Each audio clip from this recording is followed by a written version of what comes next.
Hello and welcome everyone. मैं हूं CM Dhanraj और आप देख रहे हैं हमारा चैनल प्रज्ञान कॉमर्स। कैसे हैं आप सब लोग? होप सो आप लोग बहुत बढ़िया होंगे और आपकी पढ़ाई भी बहुत बढ़िया चल रही होगी। आज के इस वन शॉट वीडियो में हम बात करेंगे चैप्टर 9 फाइनेंशियल मैनेजमेंट, जो कि बेन स्टडी का एक इंपॉर्टेंट चैप्टर है। आप सभी को पता है, जैसा कि हर एक चैप्टर का ऑन एवरेज 8 मार्क्स का वेटेज है, तो उसी तरह इसका वेटेज भी 8 मार्क्स का है। लेकिन इस चैप्टर को थोड़ा अगर लेंथ वाइज देखें, थ्योरी वाइज देखें तो थोड़ा बड़ा है। खासकर जैसे कंट्रोलिंग से कंपेयर करते हैं, अगर हम लोग प्लानिंग से कंपेयर करते हैं तो थोड़ा चैप्टर बड़ा है, क्योंकि काफी टॉपिक इसमें और थोड़ा सा टेक्निकल भी है। इसमें कुछ न्यूमेरिकल देखने को भी मिल जाते हैं। अगर आप सीबीएसई के स्टूडेंट हैं तो न्यूमेरिकल क्वेश्चन बिल्कुल मिस मत करिएगा। न्यूमेरिकल क्वेश्चन जरूर देख लीजिएगा कि किस तरीके से सॉल्व होते हैं, क्योंकि कई बार क्वेश्चन एग्जाम में आ चुके हैं। तो आज अगर आप ये वीडियो देख रहे हैं और हमारे चैनल पर नए हैं, अभी तक आपने हमारे चैनल को सब्सक्राइब नहीं किया है, तो सब्सक्राइब कर लीजिए, बेल नोटिफिकेशन को प्रेस कर दीजिए, क्योंकि मेरे इस चैनल पर आपको मिलेंगे सभी बेन स्टडीज और अकाउंट्स के वन शॉट वीडियोस, साथ में रेगुलर लाइव क्लासेस, जो कि किसी चैनल पर रेगुलरली नहीं मिलती हैं। तो चलिए अब हम इस चैप्टर को स्टार्ट करते हैं। तो सबसे पहले मैं बात करूं फाइनेंशियल मैनेजमेंट, तो भाई ये चैप्टर इतना इंपॉर्टेंट क्यों हो जाता है? क्योंकि हर बिजनेस, अगर कोई बिजनेस है तो ऐसा हो ही नहीं सकता कि वो फाइनेंस के लिए काम नहीं कर रहा होगा। डेफिनेटली वो प्रॉफिट अर्न करने के लिए काम कर रहा होगा। चाहे एलोन मस्क हो या भाई मुकेश अंबानी जी हो, सबके लिए पैसा है तो सब कुछ है। यानी कि पैसे के लिए काम कर रहे होते हैं। इसीलिए ये लोग, जैसे कह सकते हो, मैंने कई बार बोला है कि एलोन मस्क अगर सबसे ज्यादा सैलरी एक एम्प्लॉय को देता है तो वो फाइनेंस मैनेज करने वाला सीएफओ को देता है। क्योंकि फाइनेंस बहुत इंपॉर्टेंट है। फाइनेंस का अगर मिस मैनेज करोगे तो किंगफिशर और सत्यम कंप्यूटर की तरह बर्बाद हो जाओगे, और अगर प्रॉपर मैनेज करोगे तो एलोन मस्क की तरह नंबर 1 बन जाओगे। इसीलिए फाइनेंशियल मैनेजमेंट बहुत बहुत इंपॉर्टेंट है। तो हम बात करेंगे फाइनेंस की। तो मनी रिक्वायर्ड फॉर बिजनेस, अगर किसी भी बिजनेस में पैसे की जरूरत है तो अगर वो पैसा हम कैसे मैनेज करेंगे वो हम इस चैप्टर में देखने वाले हैं। तो business activities is called business finance. ठीक है, मनी रिक्वायर्ड होती है हर बिजनेस में, क्योंकि कोई भी बिजनेस बगैर पैसे के नहीं चल सकता, ये हम सबको पता है। इवन हमारा घर नहीं चल सकता, ये देश नहीं चल सकता, इकोनॉमी नहीं चल सकती, तो बिजनेस कैसे चलेगा? तो रिक्वायर्ड फॉर, अगर मैं बात करूं तो फंड क्यों रिक्वायर्ड होते हैं? तो लॉन्ग टर्म फिक्स एसेट्स के लिए रिक्वायर्ड होते हैं। किसी भी बिजनेस में ट्रक खरीदना है, मशीन खरीदनी है, एसेट खरीदने हैं, या फिर शॉर्ट टर्म के लिए अगर बिजनेस की बात करें तो बिजनेस को रन करना है, तो जिसको हम बोलते हैं वर्किंग कैपिटल रिक्वायरमेंट। तो दोनों केसेस में हमको जरूरत होगी फंड्स की, यानी कि लॉन्ग टर्म चलाने के लिए भी और शॉर्ट टर्म चलाने के लिए भी फंड्स की रिक्वायरमेंट होगी। दैट्स वाई हम फाइनेंस की रिक्वायरमेंट होती है बिजनेस में। तो फाइनेंशियल मैनेजमेंट क्या होता है? मैनेजमेंट, जैसे कि हमने, there are 3 kinds of management जो हमने देख रखे हैं। एक तो मार्केटिंग मैनेजमेंट होता है, फाइनेंस मैनेजमेंट होता है, एक ह्यूमन रिसोर्स मैनेजमेंट होता है। अभी तक हम इससे पहले जितने भी चैप्टर हम ज्यादातर देख रहे थे वो सारे ह्यूमन रिसोर्स मैनेजमेंट से रिलेटेड थे। ठीक है, जैसे प्लानिंग थी, स्टाफिंग थी, ऑर्गेनाइजिंग थी, डायरेक्टिंग थी या कंट्रोलिंग थी। तो ज्यादातर हमने उस चीजों में हमने ह्यूमन रिसोर्स के बारे में पढ़ा। अब हम यहाँ पर फाइनेंस के बारे में पढ़ रहे हैं और नेक्स्ट चैप्टर हमारा होगा मार्केटिंग के बारे में। ठीक है, इसके अलावा प्रोडक्शन मैनेजमेंट भी होता है, बट वो सिलेबस में नहीं है। तो financial management, study of acquiring funds. यहां पर हम क्या स्टडी करने वाले हैं कि फंड्स कहां से आएगा, and effective and careful utilisation. Fund लाना तो आसान है, किसी से भीख भी मांगोगे ना तो वहां से भी मिल जाएगी, उधार भी मांगोगे तो वहां से मिल जाएगा, लेकिन उसका सही तरीके से उपयोग, यानी कि utilization, and in terms of overall objective of the firm and expectations of the providers of the fund. जिन लोगों ने आपको पैसा दिया है उनके उनके ऊपर खरे उतरने के लिए आपको फंड्स का सदुपयोग करना बहुत जरूरी है। What is the main objective of financial management? हम क्यों फाइनेंशियल मैनेजमेंट करने की प्लानिंग कर रहे हैं? सबसे पहला, share holders are the owner of the company. Share holder कौन होते हैं? कंपनी के मालिक होते हैं। और हमारा फाइनेंशियल मैनेजमेंट करने का पर्पस है maximization of share holders wealth, मालिकों का पैसा। If you are the financial management या financial manager of the company या CFO of the company, then what's your objective? आपका ऑब्जेक्टिव होगा maximization of share holders wealth. कहते हैं अगर आप किसी कंपनी के सीएफओ हो तो व्हाट्स योर ऑब्जेक्टिव, तो अपने माथे पे लिख लेना चाहिए कि maximisation of share holders wealth. मेरा ऑब्जेक्टिव क्या है, मैं क्यों हूं यहां पर, मेरे लिए क्यों पैसा मिल रहा है। अलन मस्क की अगर मैं बात करूं तो वो वैभव तनेजा को highest package in the world, यानी 1200 करोड़ रुपए साल का देते हैं, सब कुछ मिला के। तो क्यों देते हैं? क्योंकि वो चाहते हैं कि मेरी कंपनी में जिन लोगों ने पैसा लगा रखा है और इवन मैं, मेरी वेल्थ बढ़ेगी इस बंदे की वजह से, तो इस बंदे को 1200 करोड़ दे देते हैं। ठीक है, 1200 करोड़ पर एनम, यानी 100 करोड़ रुपए महीना अगर एक व्यक्ति दे रहा है, क्यों दे रहा है? अपनी वेल्थ बढ़ाने के लिए दे रहा होता है। तो primary aim of financial management is to maximise share holders wealth. ठीक है, एक बंदे को पैसा मिलता है, एक सीएफओ को सैलरी मिलती है, दुनिया में सबसे ज्यादा सैलरी पाने वाला बंदा, क्योंकि वो क्या काम करता है? शेयर होल्डर्स वेल्थ बढ़ा के देता है। एलन मस्क की वेल्थ बढ़ाएगा और साथ में स्टेक होल्डर या जो भी शेयर होल्डर है उनकी वेल्थ को बढ़ाने का काम करेगा। तो share holders prefers dual benefits. Share holders को दो फायदे होंगे, market price of the company's share goes up and share holders get regular dividend part of profit. ठीक है, तो ये शेयर होल्डर्स को फायदे हो जाएंगे। अगर कंपनी की वैल्यू बढ़ेगी, शेयर होल्डर्स, मार्केट में उसका प्राइस बढ़ेगा और कंपनी को प्रॉफिट होगा तो डिविडेंड मिलेगा।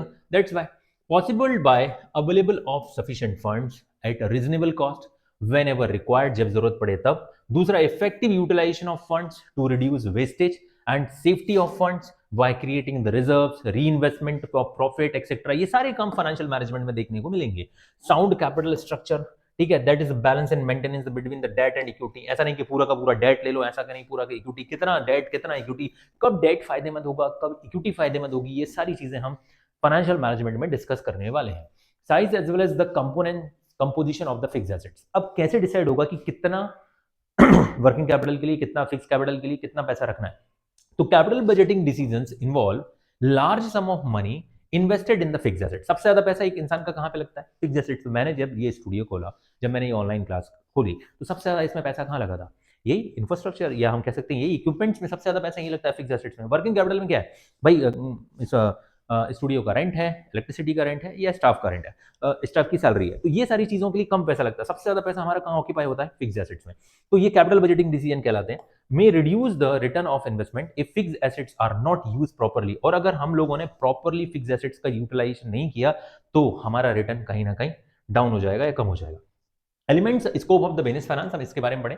तो फाइनेंशियल डिसीजंस, हम कौन कौन सी चीजों से रिलेटेड फाइनेंशियल डिसीजन लेने वाले हैं। सबसे पहले फाइनेंशियल डिसीजन होते हैं इन्वेस्टमेंट से रिलेटेड, फिर फाइनेंसिंग डिसीजन कहां से उधार लिया जाए, फिर कितना बांटा जाए, डिविडेंड डिस्ट्रीब्यूशन, ठीक है, डिविडेंड डिसीजन। तो ये तीन डिसीजन हम फाइनेंशियल डिसीजन की कैटेगरी में रखेंगे, इनको हम डिटेल में पढ़ेंगे। इन्वेस्टमेंट डिसीजन क्या होता है? Investment decision involve the decision regarding the short term money required for the operational day to day activities called working capital. कितना पैसा हमें बिजनेस को चलाने में लगेगा। And long term investment in the, it's called capital budgeting, and इसको हम बोलते हैं कैपिटल बजटिंग या फिक्स्ड एसेट्स में कितना पैसा लगेगा। तो इन्वेस्टमेंट डिसीजन यानी दो चीजों के लिए, बिजनेस स्टार्ट कर रहे हो तो कितना पैसा बिजनेस चलाने के लिए चाहिए और कितना पैसा बिजनेस को खड़ा करने के लिए चाहिए, या हम कह सकते हैं स्टार्ट करने के लिए चाहिए, मशीन्स में, इक्विपमेंट्स में, ठीक है, क्या क्या मशीन्स में लगाते हैं, टूल्स में लगाते हैं, that is called capital budgeting decisions, ठीक है। तो ये डिसीजंस हम लोगों को इन्वेस्टमेंट डिसीजंस में लेने होते हैं। दूसरा होता है financial decision, decision relating to the various sources of finance. भाई मेरे को चाहिए 500 करोड़ रुपए, कितना चाहिए? 500 CR। कहां से आएगा? बहुत सारी चीजें, या तो मैं डेट से ले सकता हूं इस पैसे को, इक्विटी से ले सकता हूं इस पैसे को, ठीक है, और इन दोनों के कॉम्बिनेशन से भी ले सकता हूं, ठीक है, कुछ डेट कुछ इक्विटी। तो and relative proportions between the them on the basis of return expected, कितना पैसा रिटर्न मिलेगा, कॉस्ट कितना है, रिस्क कितनी है, ये सारी चीजें, कितना बोरो करना है, कितना खुद का पैसा लगाना है, ये सारी चीजें इन तीन चीजों पे कि रिटर्न कितना एक्सपेक्टेड है, बहुत अर्न करने वाला हूं तो खुद का पैसा लगा लूं या लोन लेके लगा लूं, कोई फर्क नहीं पड़ेगा, खासकर लोन लेके लगाना चाहिए। अगर कॉस्ट बहुत ज्यादा आ रही है प्रोडक्ट की, देखना पड़ेगा रिस्क कितनी है, ये देखना पड़ेगा कि कौन से फंड में कितनी रिस्क है। डिविडेंड डिसीजन क्या होते हैं? प्रॉफिट अर्न करूंगा तो शेयर होल्डर्स के बीच में प्रॉफिट तो बढ़ने वाला है, शेयर होल्डर्स के बीच में जब प्रॉफिट बटेगा तो इसको कहते हैं डिविडेंड डिसीजंस। प्रॉफिट में either reinvest in the business for और in the invest and growth and expansions में, it may be distributed as dividend and managers has to maintain the balance, यानी कि कुछ हमको रिजर्व्स में भी पैसा रखना पड़ेगा। यानी आपके पास जो भी प्रॉफिट होता है उस प्रॉफिट से आप तीन जगह पैसा, आप उस पैसे को या री इन्वेस्ट करते हो, ठीक है। आपके जो प्रॉफिट्स होते हैं आप या तो ग्रोथ में, आप एक नई कंपनी खोल डालोगे, ठीक है, आपने कुछ पैसा डिविडेंड में बांट दिया, अगर आपने अकाउंट्स भी पढ़ा होगा, और लास्ट में जो बचता है वो क्या कहलाता है? सरप्लस। भाई बिजनेस को भी तो रन करना है बैलेंस से, तो सरप्लस हमें कुछ पैसा रखना पड़ेगा या रिजर्व में रखने पड़ेंगे, ठीक है, आप रिजर्व भी लिख सकते हो यहाँ पर, ठीक है।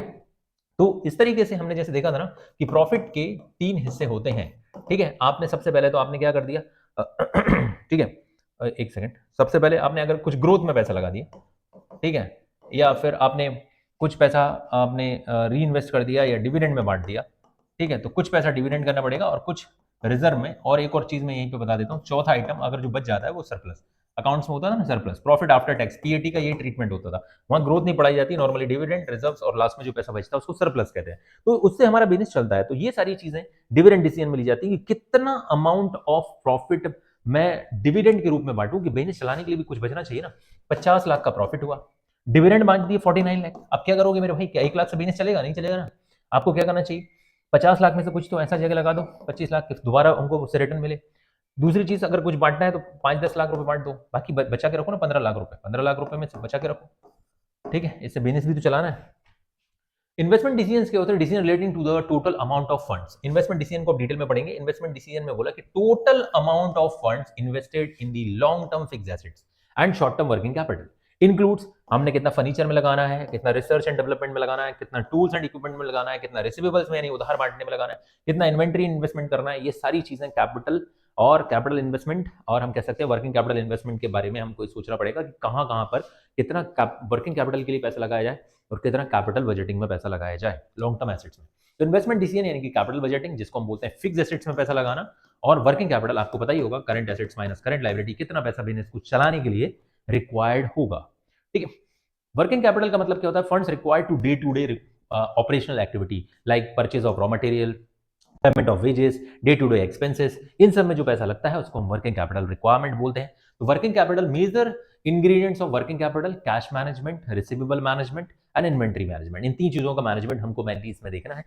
आगे हम बढ़ते हैं। तो types of working capital, there are two kinds of working capital, gross working capital और net working capital. Gross working capital ही करंट एसेट्स होती है। इफ अगर आपसे कोई पूछता है कि what is gross working capital, तो आप बोलोगे करंट एसेट्स ही ग्रॉस वर्किंग कैपिटल होती है, यानी कि उसमें से करंट लायबिलिटी माइनस नहीं होती। अगर नेट कर देंगे तो नेट में current assets minus current liability equals to net working capital, जो पैसा हमारे पास खुद का बचता है बिजनेस को चलाने के लिए। करंट एसेट्स क्या होती हैं आपको पता ही होगा, कन्वर्टेड इनटू द कैश और कैश इक्विवेलेंट विद इन, हम कह सकते हैं 1 ईयर। ठीक है, converted into cash with in period of 1 year without reducing in value, जिनकी वैल्यू कम नहीं होगी और उतनी प्राइस पे एटलीस्ट बिककर वो कैश में कन्वर्ट हो जाएंगी। प्रोवाइड लिटिल और लो रिटर्न, दूसरा एग्जांपल है जैसे कैश एट बैंक, डेटर्स और स्टॉक। इसके अलावा आप और भी कुछ करंट एसेट्स की बात करते थे, जैसे प्रीपेड एक्सपेंसेस वगैरह भी होते हैं इसमें। ठीक है, करंट लायबिलिटी क्या होती है? The payment which is due for the payment with in 1 year, एक साल के अंदर अंदर, जिनका 1 ईयर के अंदर अंदर पेमेंट करना है उनको करंट लायबिलिटी बोलते हैं। एग्जांपल जैसे बिल्स पेबल है, क्रेडिटर्स है, बैंक ओडी है, आउटस्टैंडिंग एक्सपेंसेस है या एडवांस इनकम है। ठीक है, ये सारी चीजें आपने अकाउंट में बेहतर तरीके से डिटेल में पढ़ रखी होंगी, तो मुझे यहाँ पर ज्यादा डिटेल में पढ़ाने की जरूरत नहीं है। Factors affecting the working capital management, MP board हो या सीबीएसई स्टूडेंट हो, इंपॉर्टेंट टॉपिक, कोई भी स्टेट बोर्ड स्टूडेंट होगा, इंपॉर्टेंट टॉपिक है। Factors affecting the working capital requirement या factor affecting the fix capital requirement, दोनों इंपॉर्टेंट टॉपिक्स होते हैं। तो फैक्टर्स कौन कौन से हैं जो अफेक्ट करते हैं कैपिटल वर्किंग कैपिटल रिक्वायरमेंट को? पहला है नेचर ऑफ बिजनेस, किस टाइप का बिजनेस है, ऑपरेटिंग एफिशिएंसी कैसी है, क्रेडिट अलाउ करते हो या नगद बेचते हो, लेवल ऑफ कंपटीशन कितना है, अकेले हो इंडियन रेलवे की तरह या बहुत मार्केट में कंपटीशन है, अवेलेबिलिटी ऑफ रॉ मटेरियल कैसा है, जल्दी मिल जाता है या इकट्ठा खरीद कर रखना पड़ता है, सीजनेबल फैक्टर्स हैं, कुछ स्केल ऑफ ऑपरेशन है और इन्फ्लेशन है, महंगाई वगैरह कैसी है, ये सब हम वन बाय वन देखेंगे। नेचर ऑफ बिजनेस की बात करें तो मैन्युफैक्चरिंग सेक्टर में ज्यादा आपको वर्किंग कैपिटल रिक्वायरमेंट होगी, क्योंकि रॉ मटेरियल खरीदना है, वर्कर्स को एडवांस में पेमेंट करना है, गुड्स बनेगा तब तक आपको पेमेंट करना है, इलेक्ट्रिसिटी, हर चीज का एडवांस में पेमेंट करते जाना है और हैवी कंजम्पशन होता है रॉ मटेरियल का, और फाइनल में जब गुड्स बिकता है इसके बाद हमको कुछ लास्ट में जो कुछ मिलता है। अगर आपकी कुछ सर्विस सेक्टर की इंडस्ट्री है, ठीक है, सर्विस सेक्टर में शुरुआत से ही पैसा धड़ा धड़ा धड़ा गिरना शुरू हो जाता है। ठीक है, जैसे टेलीकॉम इंडस्ट्री है तो इनमें उतना पैसा नहीं लगता, मतलब रॉ मटेरियल एक बार तो लगता है स्टार्टिंग में, बट बाद में नहीं लगता है। तो no manufacturing, no restrictions and between the raw material and finish goods, direct आप जो भी बनाते हो वही आपका फिनिश गुड्स है, need less working capital. Service sector में नॉर्मली कम वर्किंग कैपिटल देखने को मिलेगी। ऑपरेशनल एफिशिएंसी क्या है? Firms capable of utilising the resources. ठीक है, अगर वो एक कंपनी बहुत अच्छी कैपेबल है रिसोर्सेज को यूटिलाइज करने में efficiently without wastage of material and idle labour, can manage with lower working capital. ठीक है, तो higher stock turnover ratio, need less working capital, high debtor turnover ratio, आपको अगर आप बहुत दिन के लिए उधार देते हो आप बहुत दिन के लिए उधार देते हो तो ज्यादा वर्किंग कैपिटल, तब बस नगद खरीद के लाते हो उधार बांट देते हो तो ज्यादा वर्किंग कैपिटल चाहिए, अगर आप कैश में बेचोगे तो कम। तो ये सारी चीजें होंगी। ठीक है, क्रेडिट अलाउड की अगला पॉइंट वही है, liberal credit policy result in higher amount of debtors. Liberal, आप बहुत लिबरल हो, उधार बांटते रहते हो, यार ठीक है भगवान का दिया हुआ सब कुछ है, बांटते रहो बांटते रहो, तो ये सब केसेस में debtors increasing the requirement of working capital, आपको ज्यादा वर्किंग कैपिटल लगेगी, सीधी सी बात है, आप ज्यादा दिन के लिए उधार बांटते हो। कंजर्वेटिव टाइप को, भैया कम बिकेगा लेकिन हम तो उधार नहीं देते, आज नगद कल उधार का, आज वहां पे लिखा हुआ है, लिखा रहता है दुकान पे, आज नगद कल उधार, इसका मतलब क्या है? हम नगद में ही डील करते हैं। तो ऐसे कंजर्वेटिज्म क्रेडिट पॉलिसी है, result in the lower amount of the debtors increasing the requirement of working capital. ठीक है, तो डिक्रीज होगी इसमें, आपकी लेस वर्किंग कैपिटल रिक्वायरमेंट होगी, कंजर्वेटिज्म में लेस, और अगर लिबरल पॉलिसी है तो हाई वर्किंग कैपिटल रिक्वायरमेंट देखने को मिल जाएगी। ठीक है, लेवल ऑफ कंपटीशन कैसा है? ठीक है, जैसे मैंने यहाँ पर बताया टीवी के कुछ सेक्टर्स हैं, जैसे एलजी है, सोनी है, सैमसंग है, ठीक है, और भी पता नहीं कितनी सारी मार्केट में टेलीविजन कंपनियां हैं, तो हायर कंपटीशन, तो सीधी सी बात है हायर वर्किंग कैपिटल, क्योंकि higher stock of finish goods रखना पड़ेगा, higher advertisement cost and need more working capital. जबकि लोअर कंपटीशन, इंडियन रेलवे का एग्जांपल है, यहाँ पर कंपटीशन ही नहीं है, तो lower competition, lower stock of finish goods, lower advertisement cost and needs less working capital. Example के तौर पर रेलवे बताया है, और भी कुछ चीजें हो सकती हैं जहां पर कंपटीशन कम होता है तो वहां पर आपको कम वर्किंग कैपिटल की रिक्वायरमेंट होगी। अवेलेबिलिटी ऑफ रॉ मटेरियल, अगर रॉ मटेरियल 12 महीने ऑन कॉल अवेलेबल है, जब मंगाओ तब आ जाता है, तो आपको कम वर्किंग कैपिटल चाहिए, लेकिन रॉ मटेरियल कुछ टाइम के लिए मिलता है और कंजम्पशन पूरे साल होता है, तो आपको ज़्यादा वर्किंग कैपिटल की रिक्वायरमेंट होगी। आगे बढ़ते हैं। सीजनेबल फैक्टर्स हैं, जैसे सर्टेन सीजनेबल गुड्स होते हैं, जैसे वुलन गारमेंट्स हैं during the winter season, and जैसे क्रैकर्स हैं ड्यूरिंग दिवाली। तो ऐसी चीज़ों में has huge demand during the peak season and production is carried out throughout the year to accumulate inventory and need more working capital. सीधी सी बात है, सर्दी में कपड़े सर्दियां जब तक की तब तक बिकेंगे, लेकिन बनते पूरे साल हैं, पटाखे पूरे साल बिकते नहीं है बट बनते पूरे साल हैं। इन दैट केस बना बना के स्टॉक रखोगे तो ज्यादा वर्किंग कैपिटल रिक्वायरमेंट होगी। और एक होता है ना, बन रहा है बिक रहा है, बन रहा है बिक रहा है, तो कोई दिक्कत नहीं, बन रहा है बिक रहा है तो कोई दिक्कत नहीं, ज्यादा इन्वेंट्री की जरूरत नहीं होगी। ठीक है। Scale of operation, firms operating at higher scale, तुमने सुना ही होगा, रिटर्न टू स्केल, जितना ज्यादा बड़े लेवल पर प्रोडक्शन करोगे कॉस्ट ऑफ प्रोडक्शन उतनी कम हो जाएगी। ठीक है। जो आपके घर में इलेक्ट्रिसिटी आती है जिसकी कॉस्ट आपको 10 रुपये यूनिट पड़ती है, आपको क्या लगता है सरकार उसको कितने में बनाती होगी? 2-2.5 रुपये यूनिट में बनाती होगी, बड़े लेवल पर बना रही है। लेकिन आपने अगर उतनी बिजली खुद से बनाने का सोचा जनरेटर के थ्रू, तो आपको समझ में आएगा बहुत महंगी बनने वाली है वो 10 रुपये यूनिट आपको सस्ता लगने लगेगा।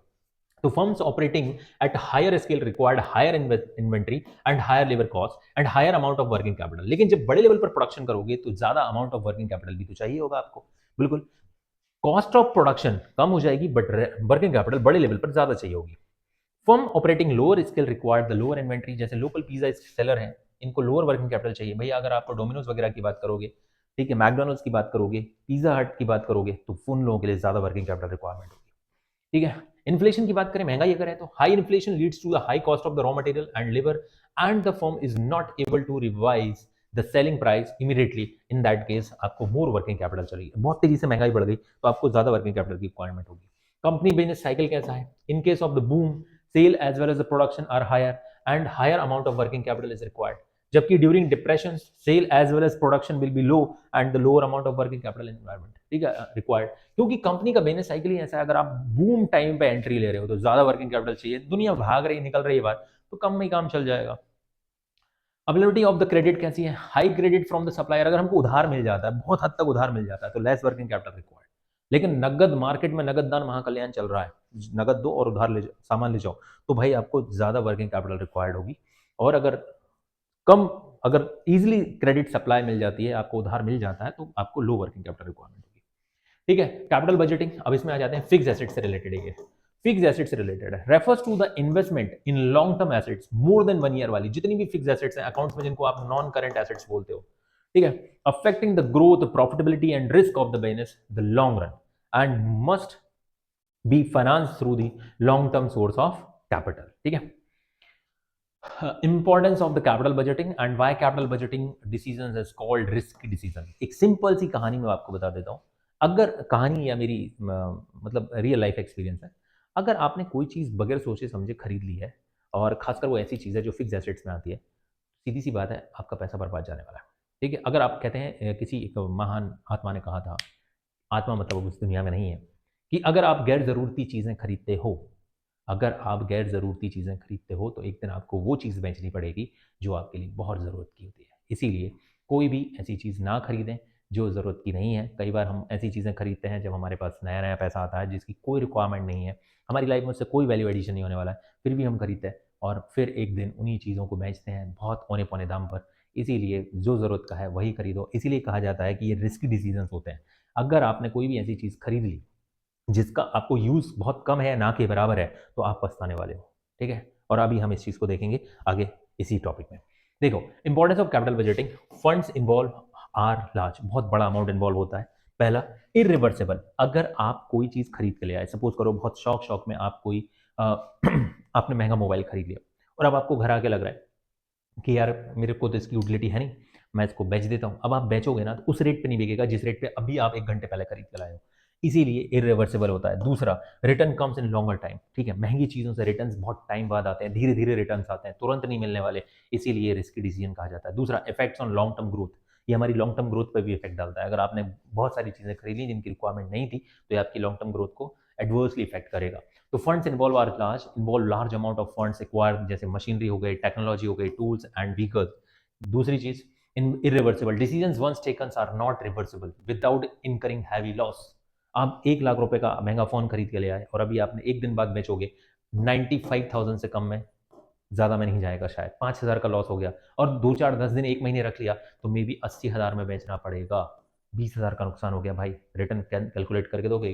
Cancellation of project is quite costly in terms of waste of fund. अगर कोई प्रोजेक्ट की बात करूँ, किसी बड़े प्रोजेक्ट में हाथ डाल दिया और अब आप हाथ निकालना चाहते हो, यानी कि आप उससे बाहर निकालना चाहते हो, तो एक बड़ी अमाउंट ऑफ आपको इंजरी होने वाली है या आपका पैसा बर्बाद होने वाला है। Return require longer period, return comes after long time which is uncertain. Difficult task to estimate the future benefits and cost because of, ठीक है, क्यों हम उससे ये भी नहीं कह सकते कि उससे क्या बेनिफिट मिलेगा, बिकॉज ऑफ इकोनॉमिक एनवायरनमेंट बहुत चेंजेबल है, पॉलिटिकल एनवायरनमेंट चेंज है, सरकार बदल सकती है, सोशल एनवायरनमेंट चेंज हो सकता है, टेक्नोलॉजी चेंज हो सकती है। इसीलिए सोच समझ के चीज़ों का चुनाव करना चाहिए क्योंकि ये रिस्की डिसीजन होते हैं। Effect on long term growth, the direction of growth depends on the quality of the fix assets. सही चीज़ों को खरीदो। If decision goes to the right direction, profitability increase होगी। If goes wrong, it is harmful for the growth और and profit. दोनों चीज़ों से जाओगे आप। अगर आपने गलत चीज़ें खरीद ली तो प्रॉफिट भी बेकार, ग्रोथ भी बेकार, और दिमाग की तो ऐसी तैसी है ना, दिमाग की तो लग जानी है। तो factors affecting the capital budgeting, ठीक है, रिस्क इन्वॉल्व कितनी है, इन्वेस्टमेंट क्राइटेरिया क्या है, इन्वॉल्व कितना है, कैश फ्लो कितना है, एक्सपेक्टेड रिटर्न ऑन इन्वेस्टमेंट कितना है, ये सारी चीज़ें हमारे कैपिटल बजटिंग डिसीजंस को अफेक्ट करेंगे। तो सबसे पहले अगर मैं बात करता हूँ risk involve, decisions required a judgment of future event which are uncertain, difficult to task to estimate the future benefits and cost because of economic environment, political environment, वही social environment और technological environment. These are the changing component ना, मतलब तेजी से बदलते रहते हैं। आपने बिजनेस एनवायरमेंट का मेरा वन शॉट देखा होगा कि ये बहुत तेजी से बदलते रहते हैं। इनकी वजह से कहीं ना कहीं रिस्क इन्वॉल्व होती है। इन्वेस्टमेंट क्राइटेरिया इन्वॉल्व होता है। Projects are to be considered on the basis of amount of investment, interest rate, cash flow, and rate of returns. Rank the project according to the profitability by using the various capital budgeting techniques. अगर आपने ये देखा हो net present value, अगर 1 साल बाद 10 साल बाद आपको 10 लाख रुपए मिलेंगे, तो आज उनकी क्या वैल्यू है, ये नेट प्रेजेंट वैल्यू में निकालते हैं। ठीक है, ये एक तरीका है। दूसरा, इसको और इसको थोड़ा सा समझना, ये रेट की बात करता है, मुझे कितना परसेंट रिटर्न मिलेगा। जैसे मैंने बोला कि 9% रिटर्न मिलेगा, इंटरनल रेट ऑफ रिटर्न कितने परसेंट रिटर्न मिलेगा कि मेरी इस एसेट्स की वैल्यू कवर हो जाएगी मुझे। जैसे अगर मैंने 1 लाख रुपए की कार, 1 लाख रुपए की सेकंड हैंड कार ली और उसे टैक्सी में लगा दिया, तो ये 1 लाख रुपए कितने दिन में ये वसूल कर देगी, किस रेट से मुझे पैसा मिले कि मुझे वसूल हो जाएगा इतने टाइम में। तो ये इंटरनल रेट ऑफ रिटर्न होता है। और नेट प्रेजेंट वैल्यू, अगर ये हर साल मुझे 10-10 हज़ार रुपए कमा के दे रही, तो कितने साल तक कमा के देगी ताकि 1 लाख रुपए वसूल हो जाएगा। तो ये पैसे की बात करता है और ये रेट की बात करता है। पे बैक पीरियड भी वही होता है लगभग लगभग, ये हमें पैसा कितने दिन में कमा के दे देगा, ये दिन की बात करता है। तो ये सारी चीजें। एक्सपेक्टेड रिटर्न्स ऑन इन्वेस्टमेंट, जैसे most profitable projects are selected by evaluating the various project on the basis of rate of return. Project with the maximum returns is be selected. अब हमारे पास बहुत सारे ऑप्शंस हैं। एक प्रोजेक्ट है हमारे पास जो 9% दे रहा है, एक है जो 10% दे रहा है, तो भाई पहले इवेल्युएट करना पड़ेगा और जो सबसे हाई है उसको सिलेक्ट करना पड़ेगा। ठीक है, next, cash flow of the project. Cash is likely to be generated when invest is fixed assets. Company must analyze the duration in which the cash is likely to be generated. ठीक है, project like hydro power, telecom takes longer time. Hydro power ऐसी चीजों में मतलब समय लगता है पैसा रिकवर होने में, जबकि सर्विस सेक्टर में बहुत जल्दी पैसा रिकवर हो जाता है। Service sector, health and education generate quick cash. भाई आपने देखा होगा ना, जियो इसमें क्यों आया, सर्विस में क्यों आया, क्यों क्यों वो ऑयल में मजा नहीं आ रहा था उसको, जो जियो में घुस गया, मतलब सर्विस में घुस गया, क्योंकि इनसे रिटर्न्स जल्दी निकलते हैं। ठीक है, ग्रोथ जल्दी होती है। देखो आप सब में तो है, सर्विस में है, हेल्थ में है, एजुकेशन में, सब तो चला रहा है रिलायंस, है ना, सब में भाई। Factors affecting the capital budgeting requirements, collaboration level कैसा है, अपग्रेडिंग ऑफ टेक्निक्स कैसी है, प्रोस्पेक्टस ऑफ ग्रोथ क्या है, scale of business, technology choice क्या है, अल्टरनेटिव फाइनेंस क्या है, और नेचर ऑफ बिजनेस कैसा है, ये सब चीजें डिपेंड करेंगी। कोलैबोरेशन लेवल, जैसे some organization share each others facilities, जैसे आपने देखा होगा फेसबुक और जियो के बीच में एक कोलैबोरेशन है, तो एक दूसरे की इंफ्रास्ट्रक्चर, एक दूसरे के एसेट को यूज करते हैं, तो यहाँ पर हमको कम पैसा चाहिए होता है। Collaboration reduce the amount of investment, bank share, common ATM machine वगैरह, बैंक करते हैं, बिल्कुल करते हैं, यस, गुड एग्जांपल। बैंक, किसी भी बैंक से जाकर आप पैसा निकाल देते हो। ठीक है, need less fix assets, need less fix assets, अगर हमारे पास कोई कोलैबोरेशन नहीं है, सब अकेले करना पड़ेगा, तो सीधी सी बात है ज्यादा। Upgrading technology, in some industries assets become outdated after some times and such organizations required higher fixed capital, example computers, hardware। जैसे ये पैनल जिस पे मैं आपको पढ़ा रहा हूँ, बहुत जल्दी या 2 3 4 साल 5 साल हार्डली आप इसके बाद आउटडेटेड हो जाएगा। दूसरी चीज, prospects of growth, organisations having higher growth plans requires higher investment in fix assets, need more fix assets. जैसे एक्वायर्ड, अगर हमने जैसे बात की, मिस्टर रतन टाटा ने जब जगुआर को एक्वायर किया था तो एक बड़ा अमाउंट पे किया होगा। अगर आप कुछ बड़े लेवल की बात कर रहे हो, अगर आप किसी इंडस्ट्री को हायर करने की, मतलब किसी इंडस्ट्री में एंट्री करने की बात कर रहे हो, डाइवर्सिफिकेशन की बात कर रहे हो, नई इंडस्ट्री एक्वायर करने की बात कर रहे हो, या फैक्ट्री या कंपनी, तो यहाँ पर आपको ज़्यादा पैसा लगाना पड़ेगा। स्केल ऑफ ऑपरेशन क्या है, बड़े लेवल पर काम कर रहे हो, जैसे firm operating higher scale requires more machine. बहुत ही लॉजिकल चैप्टर है यार, ये बहुत ही लॉजिकल है। अगर आप बड़ी मशीन लगाओगे, बड़ी लेवल पर काम करोगे, तो ज़्यादा पैसा लगेगा, ज़्यादा फिक्स कैपिटल लगेगी। ठीक है, यहाँ पर फिक्स कैपिटल या फिक्स एसेट्स ज़्यादा लगेंगी तो ज़्यादा capital budgeting, higher amount of fix capital is required.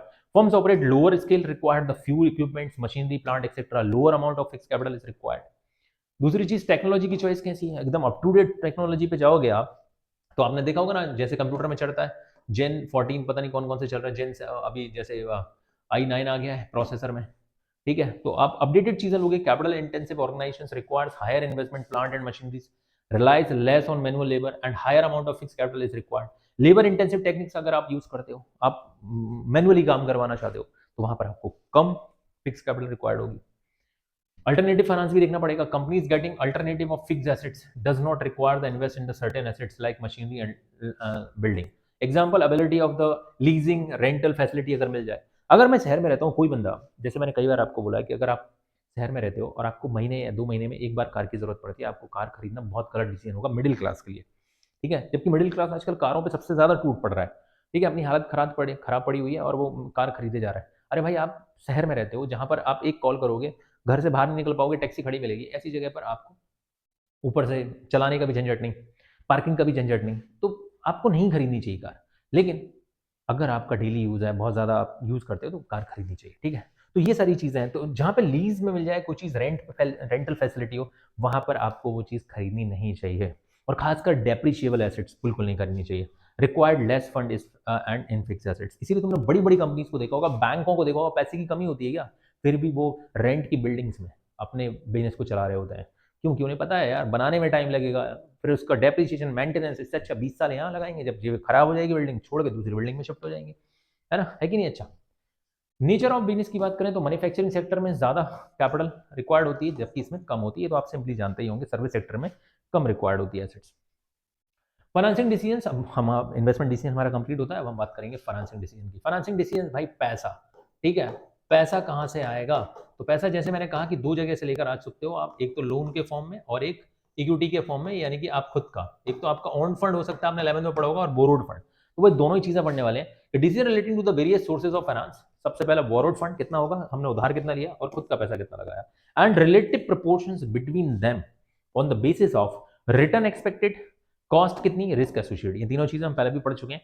अब यहाँ पर सोर्सेज ऑफ फाइनेंस की बात करें तो एक तो हमारा खुद का पैसा होता है यार, हमने खुद से एक्वायर कर लिया या खुद से हमने पैसा लगाया, जिसको शेयर होल्डर फंड भी बोलते हैं। ठीक है, दूसरी चीज पैसे को उधार लेना। ठीक है, जिसको हमने नॉन करंट लायबिलिटी और करंट लायबिलिटी में पढ़ा होगा, बोरोड फंड, एक प्रकार से डेट, उधार। ठीक है, तो ये अकाउंट्स में आपने पढ़ा होगा, इसलिए मैं अकाउंट से ज्यादा कनेक्ट कर रहा हूँ। अगर आपने अकाउंट्स पढ़ रखा है तो बहुत हद तक आपको चीजें क्लियर होंगी।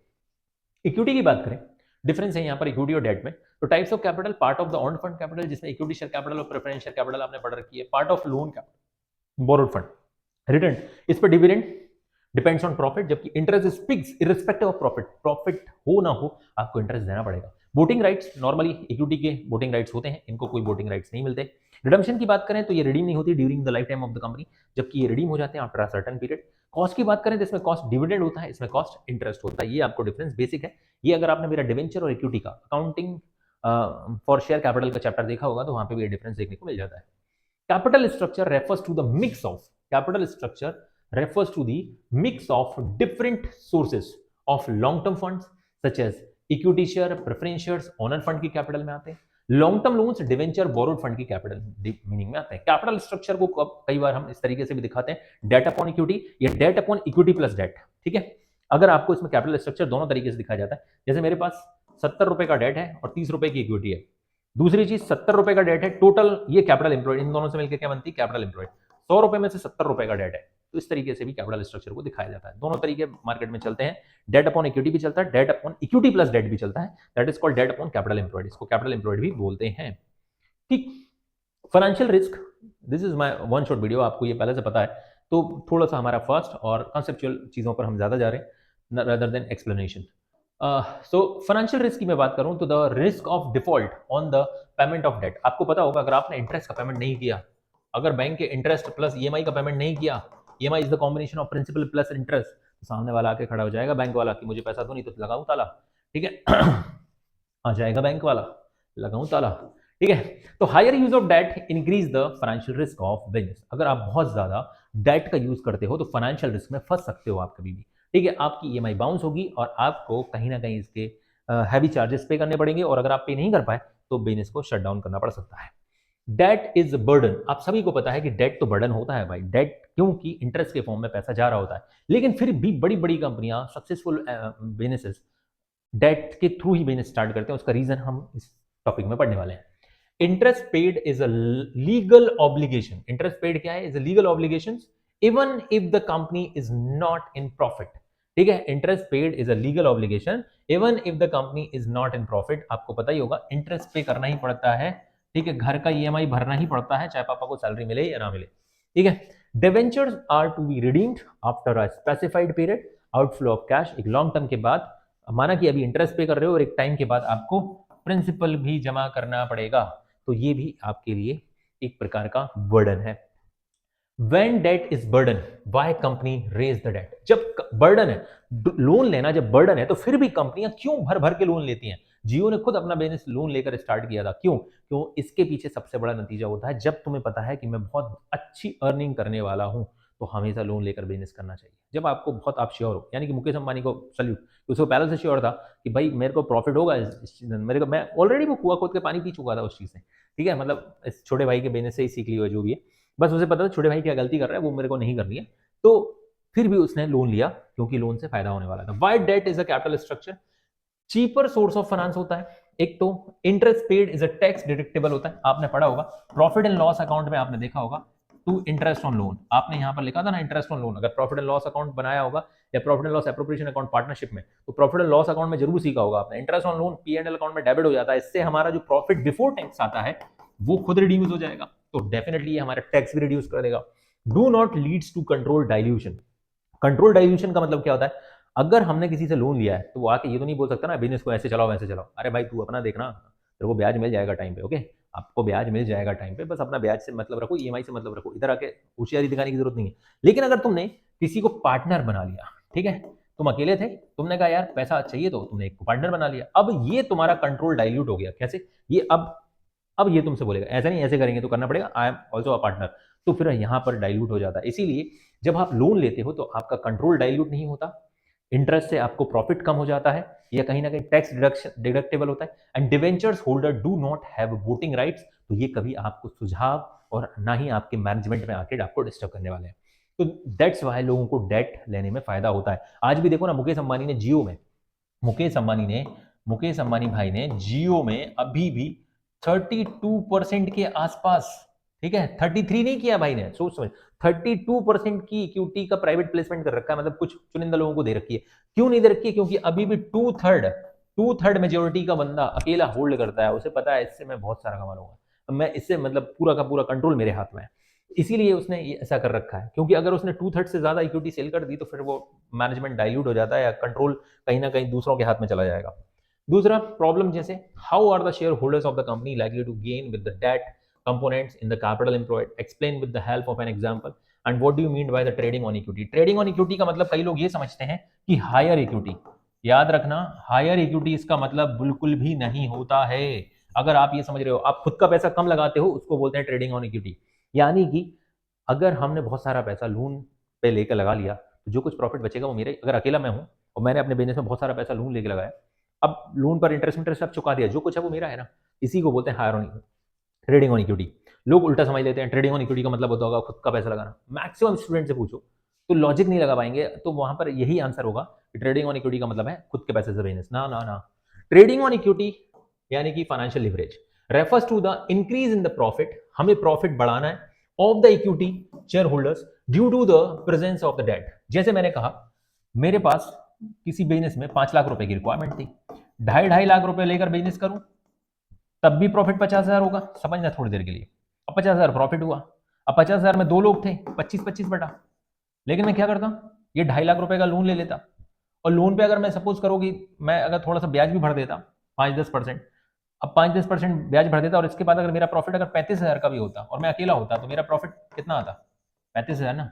यानी कि इसका मतलब है equity shareholder due to the presence of debt by making the equity as base refers to the increase in profit of the equity shareholder due to the presence of debt. मैंने जब loan लेकर business किया तो माना कि profit कम हुआ, लेकिन मैं अकेला था तो मुझे ज्यादा मिला, और मैंने जब 2 लोग थे तो भाई डाइल्यूट हो गया या कहीं ना कहीं, और इंटरेस्ट का बेनिफिट भी नहीं मिलेगा।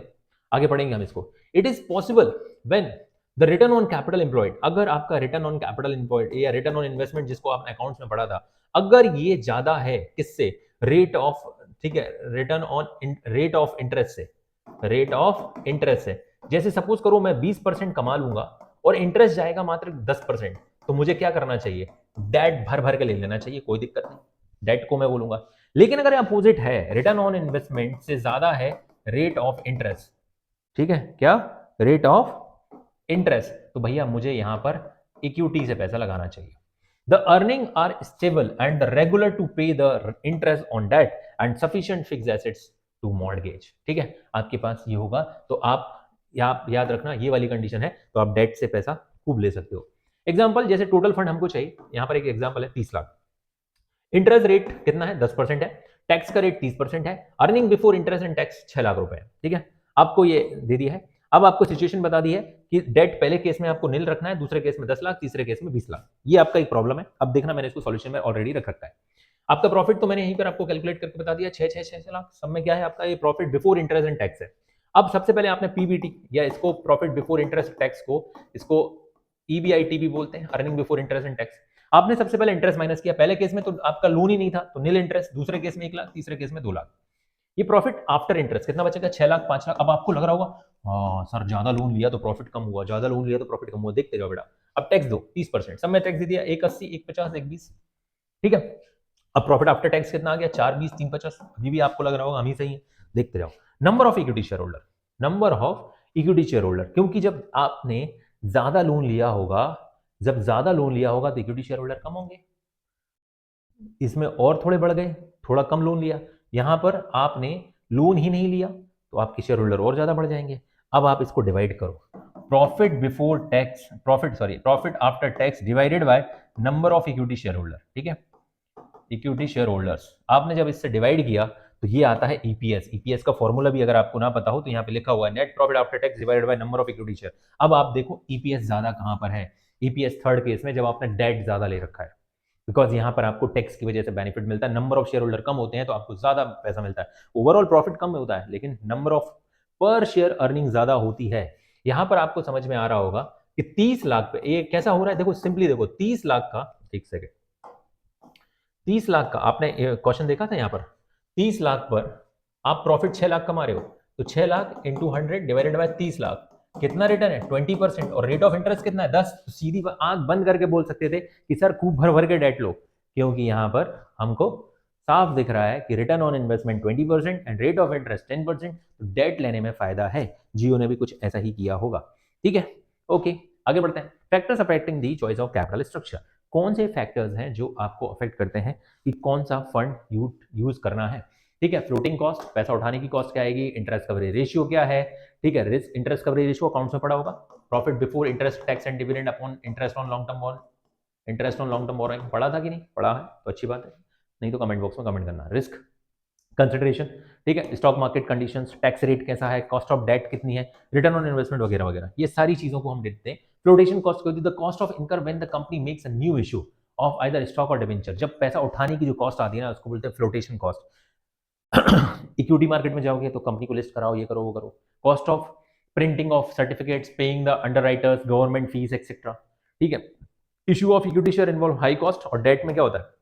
बैंक को जाके कुछ फॉर्म दो, पैसा ले लो, तो इसमें फ्लोटेशन कॉस्ट कम आती है, इसलिए डेट चूज करते हैं लोग। दूसरा, इंटरेस्ट कवरेज रेशियो क्या है? अगर हमारा refers to the number of times of earning of the companies cover the interest responsibility, कहते थे ना हायर इज द बेस्ट ना, हायर द बेस्ट, अगर आपने अकाउंट से पढ़ा होगा।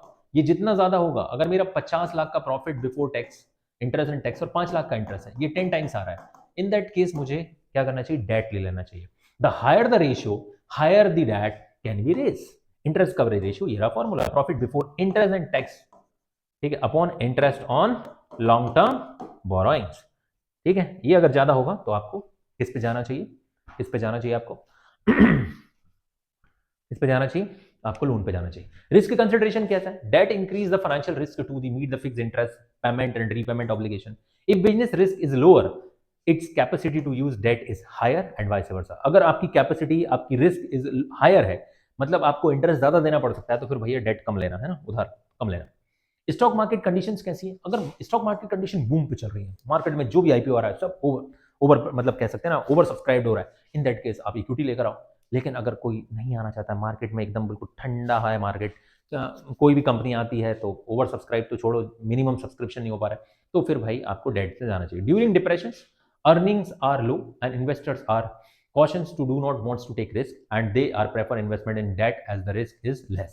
जबकि ड्यूरिंग द बूम पीरियड आपको इक्विटी मार्केट में जाना चाहिए, ठीक है। टैक्स रेट कैसा है, अगर हाई कॉर्पोरेट टैक्स रेट है, टैक्स रेट ज्यादा, तो टैक्स शील्ड कौन देता है हमको, टैक्स बचाने का मौका कहां मिलेगा, डेट में या इक्विटी में, डेट में मिलता है, तो हमें डेट लेना चाहिए। टैक्स रेट लोअर है तो आप इक्विटी में जा सकते हो।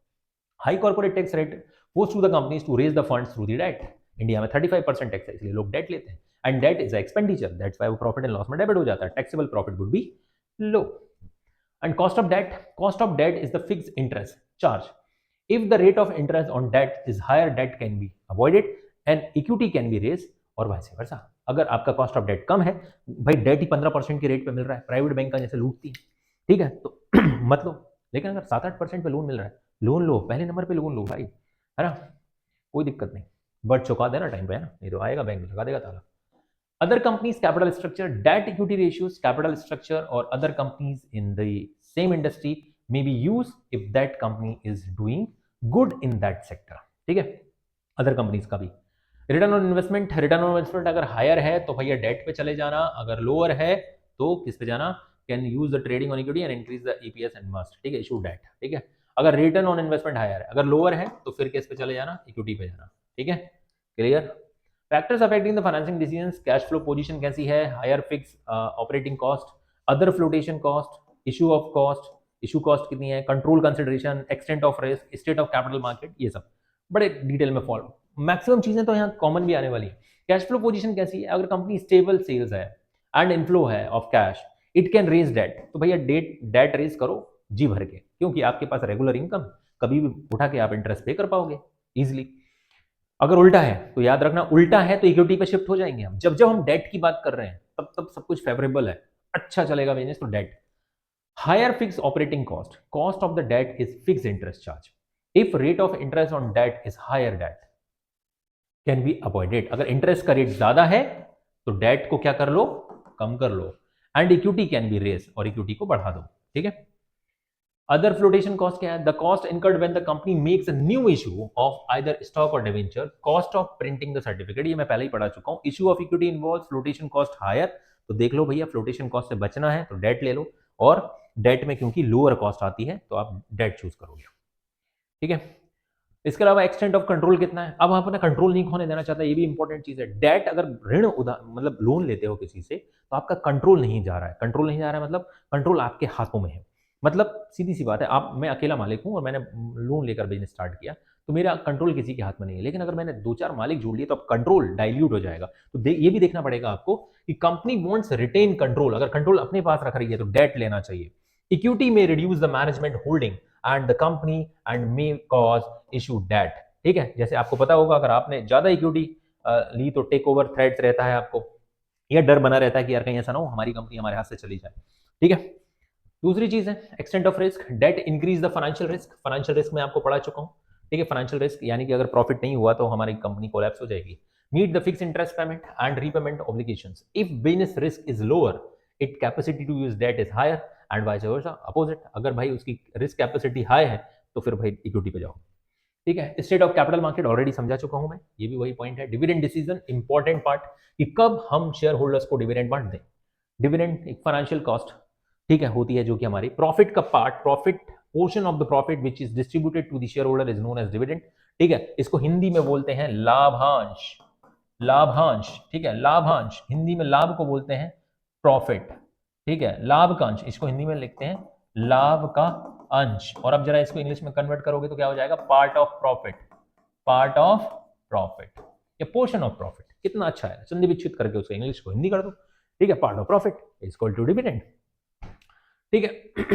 प्रॉफिट दो पार्ट में हम जैसे बांट सकते हैं। हमको प्रॉफिट हुआ 50 लाख का, 50 लाख में से हमने कुछ डिविडेंड बांट दिया और कुछ रिजर्व में चला गया, या कुछ बचा हुआ सरप्लस भी कहलाता है, ठीक है। तो how much of the profit earned by the company after paying tax is distributed to the share holders and how much should be retain, कितना हमको रखना चाहिए फॉर फ्यूचर इन्वेस्टमेंट या वर्किंग कैपिटल रिक्वायरमेंट या फ्यूचर की requirement के लिए। ये डिविडेंड डिसीजंस इंपॉर्टेंट है। तो factor affecting the dividend decisions, legal constraint, भाई कानून क्या है, एक्सेस ऑफ कैपिटल मार्केट कैसा है, स्टॉक मार्केट कंडीशन कैसी है, कैसा रिएक्ट करेगा, टैक्सेशन पॉलिसी कैसी है, शेयर होल्डर्स का प्रेफरेंस क्या है, कॉन्ट्रेक्चुअल कंस्ट्रेंट्स नहीं है कुछ, और अपॉर्चुनिटी ऑफ ग्रोथ भी दिखना है। इन सब बेसिस पर हम डिविडेंड बांटते हैं, ठीक है। जैसे मैं वन बाय वन एक और चीजों को एक एक चीज को हम एक्सप्लेन करते हैं। लीगल कंस्ट्रेंट की बात करें तो सर्टेन प्रोविजन्स ऑफ दी, अब यहाँ पर कर लेना भैया, कंपनीज एक्ट 2013, अगर 2013 में लिखा है कि मिनिमम डिविडेंड बांटना ही है, तो सपोज करो बांटना है तो बांटना है, प्रॉफिट इतना होता है तो आपको डिविडेंड बांटना ही पड़ेगा।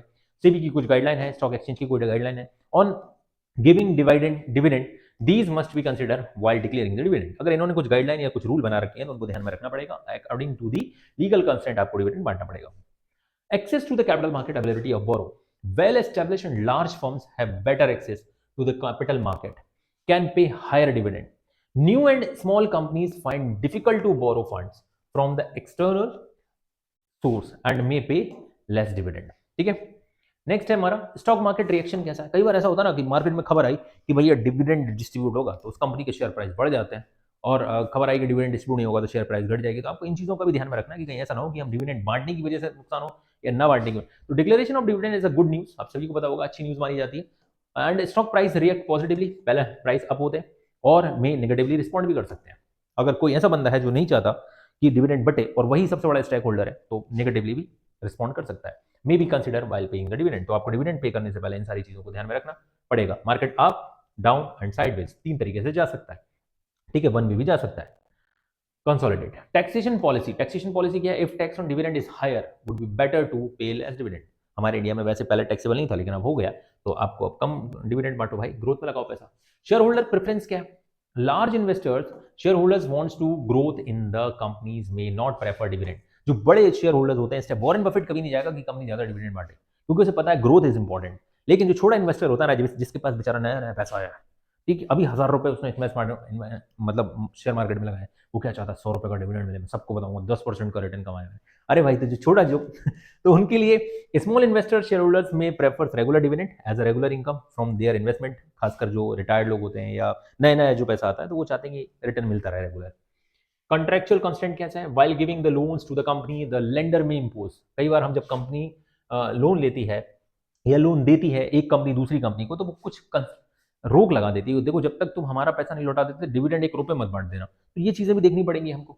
Restrictions on the payment of dividend for the certain years and as per terms company does not pay the dividend for that period. तब तक कंपनी डिविडेंड नहीं बांट सकती जब तक कि वो लोन का रीपेमेंट नहीं कर देती। अपॉर्चुनिटी कॉस्ट, अपॉर्चुनिटी और of growth, companies having good growth opportunities keep more money out of their, मतलब जो कंपनी के लिए ग्रोथ दिख रही है कि आगे हम पैसा लगा सकते हैं, पैसा लगा के और पैसा बना सकते हैं, तो वो कंपनियां कम डिविडेंड बांटने का सोचती हैं। और जिनको ग्रोथ ही नहीं दिख रही है, कहाँ लगाएंगे पैसा, तो बांट दो डिविडेंड, ठीक है, तो वो ज्यादा डिविडेंड बांटने का सोचती है। जिनको ग्रोथ दिखेगी वो less dividend. Position of cash flow, dividend involve outflow of cash. अब हमें ये भी दिख रहा है कि आने वाले टाइम में हमको पैसा मिल जाएगा कहीं से, तो हम कम डिविडेंड बांटेंगे, ज्यादा डिविडेंड बांटेंगे, और हमको लग रहा है पैसा तो आने नहीं वाला कहीं से, तो डिविडेंड हम कम बांटेंगे। If the company may profitable but leads to outflow of the cash capital expenditure, purchase of building, अगर ऐसा कुछ प्लान है पहले से, तो कंपनी में not able to pay the dividend in spite of profit होने के बाद भी, क्योंकि कंपनी को कोई बड़ी एसेट्स खरीदनी है तो वो प्रॉफिट, जैसे अगर तुमको कार खरीदनी है तो फिर छोटे छोटे खर्चों पर रोक लगानी पड़ती है ना। Earnings, company having a sufficient out of the current and previous years can only pay higher dividend, ठीक है। स्टेबिलिटी ऑफ अर्निंग, अगर ठीक ठाक है तो आप डिविडेंड बांट सकते हो, स्टेबिलिटी ऑफ अर्निंग नहीं है तो इरेगुलर अर्निंग है तो डिविडेंड कम बांटना। फाइनेंशियल प्लानिंग क्या होती है, process of estimating the funds requirement, कितना पैसा चाहिए, एंड स्पेसिफाई द सोर्स, कहां से आएगा, ठीक है, एंड गिवन पीरियड, कितने टाइम के लिए, यहां पर टाइम, यहां पर सोर्स, ठीक है, और यहां पर रिक्वायरमेंट्स, तीन चीजें होती हैं। तो objective of financial planning, ensure the ability of funds, जितना हमको चाहिए उतना पैसा मिल सके, इफेक्टिव यूटिलाइजेशन ऑफ फंड, जो पैसा हमारे पास आया उसका सदुपयोग हो सके। Importance of financial planning, finance is the right project, avoiding the business shocks and surprise. अचानक से पैसा कोई मांग ले तो ऐसा कैसे सरप्राइज है, अरे बाप रे क्या मांग लिया, है ना। Link present with the future and setting up the most appropriate capital structure and estimating the optimum funds। ठीक है, finance is the right project, सही टाइम पे सही प्रोजेक्ट को पैसा लगाना। Process to how the funds are to be allocated for the various project by comparing their advantages and risk associated. दूसरा, avoiding business shocks and surprise, anticipating the finance requirements to avoid the business shocks. ठीक है, reduction in sale and profits. कई बार ऐसा होता है ना, जब हमको ज्यादा पैसे की जरूरत होती है तो पैसा ना हो, तो वो शॉक ना लग जाए भाई हमको। And helps to company in preparing for the future. Link present with the futures, anticipate the future scale, future sale and growth plan of the company. ठीक है, ये सब के लिए भी हमको फाइनेंशियल प्लानिंग करना बहुत जरूरी है। Setting up the most appropriate capital structure, preparing most appropriate capital structure by mixing the right combination of debt and equity. अगर आपको जैसे मैंने बोला कि 20% का डेट और 80% की इक्विटी, ये हम कब लेंगे, जब रिटर्न ऑन इन्वेस्टमेंट लो होगा। लेकिन अगर रिटर्न ऑन इन्वेस्टमेंट हाई होगा तो हम इसको उल्टा कर लेते हैं, 80-20 कर लो आप, कोई दिक्कत नहीं है। ठीक है, if return on investment is high then you can use more debt. ठीक है, आप डेट से ज्यादा फंड रेज कर सकते हो। Estimating the optimum funds, estimate the exact requirement of fund to avoid the wastage of fund. अगर आपने पैसे की जरूरत है कम और आपने उधार ले लिया ज्यादा, तो आप पैसे का मिस यूज करोगे। आपको पैसे की जरूरत है ज्यादा, उधार लिया कम, तो वो भी बेकार है भाई। वो जितना लिया है वो तुम बोलोगे अब इससे काम तो नहीं पाएगा। एक बार इसका एक अच्छा एग्जाम्पल है, मम्मी ने 20 रुपए दिए, बोले जाओ बेटा इससे ना तुम जाके 1 किलो मिर्च ले आओ, हरी मिर्च। ठीक है, तुम मार्केट गए और तुमने देखा कि मिर्च का रेट तो 100 रुपए किलो है, मम्मी ने तो 20 रुपए दिए हैं, कैसे आएगी। तुमने समोसा खाया और घर आ गए, मम्मी पॉसिबल नहीं था 20 रुपए में 1 किलो मिर्च लाना, तो मैंने समोसे खाए और घर आ गया। मम्मी ने सोचा बेटा ले अब 80 रुपए ले जाओ और 1 किलो मिर्च ले आ। बोले मम्मी सॉरी, अब आपको 100 रुपए देने पड़ेंगे क्योंकि 20 रुपए के तो मैंने समोसे खा लिए। इन दैट केस अब 100 रुपए की मिर्च मम्मी को 120 रुपए में पड़ेगी। इसीलिए जितनी जरूरत है उतना पैसा होना चाहिए, नहीं तो कम और ज्यादा। अगर मम्मी ने 120 रुपए दे दिए और मिर्च 100 रुपए की आई, तब भी 20 रुपए के तुम समोसे खा लोगे। इससे एक चीज समझ में आती है कि जितने पैसे की जरूरत है उतना पैसा अगर है तो ठीक है, नहीं तो मिस होगा फंड का definitely. Role of financial management or financial management have direct bearing on the financial health of the business. Amount of long-term and short-term financing, composition of current assets, items in the profit and loss accounts, dividend of long-term financing into debt equity and size, as well as the composition of fixed assets. ठीक है, तो amount of the long-term and short-term financing, short-term and long-term source affect the liquidity and profitability of the business, which may affect the profit and loss account. ठीक है, composition of the current assets कितना है, ये सब चीजें depend करती है। Working capital decisions about the credit policy, inventory management affect the profitability and liquidity of the business. दूसरी चीज, items of the profit and loss, जैसे कई चीजें, higher interest expenses and higher payment of dividend affect the profit and loss account of the company which is taken under the financial decisions. ये सब financial decision में ध्यान रखने वाली चीजें हैं। Division of long term financing into debt equity, आपने अगर सही प्रोपोर्शन नहीं डिसाइड किया, डेट एंड इक्विटी इंक्रीज और decrease, the risk rewarded return which is may affect the balance sheet is taken under the financial decision। ठीक है, तो these are the points which is important। लेकिन ये last वाला जो topic है वो बहुत ज़्यादा इंपॉर्टेंट नहीं है, तो मैं नहीं बोलूँगा कि आप याद करें। लास्ट वाले टॉपिक को इग्नोर करके बाकी पूरा चैप्टर इंपॉर्टेंट था। हमने खासकर factor affecting the financing decision और इन्वेस्टिंग डिसीजन, डिविडेंड डिसीजंस जो हैं, ये इंपॉर्टेंट टॉपिक्स होते हैं, आप जरूर ध्यान से रखिएगा। एक मैंने इसमें न्यूमेरिकल क्वेश्चन भी आपको सॉल्व कराया हुआ है कि कब डेट और कैपिटल स्ट्रक्चर वाला जो क्वेश्चन है वो एक इंपॉर्टेंट पार्ट है। आप एक बार जरूर उसको अच्छे से कर लीजिएगा। आप ये वीडियो पीछे से जाकर दोबारा भी देख सकते हैं अगर आपको समझ में ना आए। और अगर ये वीडियो अच्छा लगा हो आपको तो अपने दोस्तों के साथ शेयर करना ना भूलिए, अपने जूनियर्स के साथ जरूर शेयर करिएगा जो क्लास 11th में है, क्योंकि इस साल क्लास 11th के बच्चे जो 12th में जाएंगे उनको मिलेगा अगले साल बहुत बड़े बड़े सरप्राइज इस चैनल पे। तो बने रहिए हमारे साथ, और हमारे साथ बने रहने के लिए आपका बहुत बहुत धन्यवाद। मिलते हैं नेक्स्ट वन शॉट वीडियो में, तब तक के लिए जय हिंद जय भारत।